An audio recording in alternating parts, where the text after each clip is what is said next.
যাতে কোনো বড় লোক বাপের ছেলেরে পড়াইতে পারে, আর তুমি ফকির থেকে ডাইরেক্ট কোটিপতি হয়ে যাবে। এইসব আপনি কি করতেছেন মিয়া ভাই? আমি তো কিছু বুঝতে পারতেছি না। না বোঝার অভিনয় করলে বুঝবা কেমনে? মিয়া ভাই, অপরাধ নেন না, আসলে কি হয়েছে একটু আমরা খুলে কোন তো। তোমার মাইয়া আমার ভোলা ভালা পোলাটারে পটাইয়া তারে বিয়া করার ধান্দা করতেছে।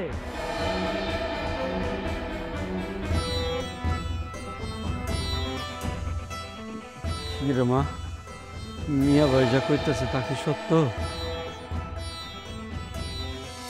না আব্বা,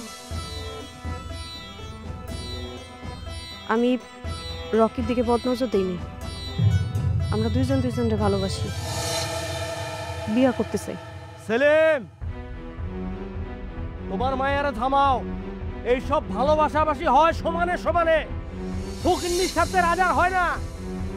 কিন্তু চাচা, অনেক রাজার ছেলে আছে না, সাধারণ প্রজার মাইয়ার প্রেমে পড়া রাজপ্রাসাদ ছাড়ছে, এই ইতিহাসও কিন্তু আছে। আমি তো রকিরে ভালোবাসছি, কোনো অপরাধ তো করি নাই। সেলিম, সেরা কাতা শুয়া লাখ টাকার স্বপ্ন দেখস, তোর মায়েরারে থামা, নাইলে শেকড় সহ গাছটার উপরে ফেলতে 3 দিনও সময় লাগবে না। কথাটা মাথায় রাখো।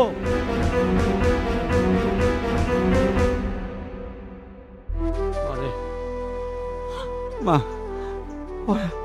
ওরা বড় লোক, খুব শক্তিশালী মা, অগ ক্ষমতা লোক আমরা পারবো না। কিন্তু আব্বা মুখ বন্ধ করে রাখলে সারা জীবন তো এই ধারায় অব্যাহত থাকবো।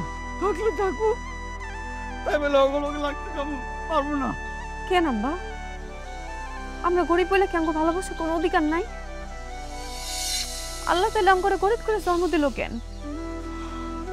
যখন গরিব করে জন্ম দিছে, তাহলে আমগো মধ্যে সাথ আল্লাহ ভালোবাসার অনুমতি দিল কেন? এইসব যদি না দিত, তাহলে তার আমি রকিরে ভালোবাসতাম না।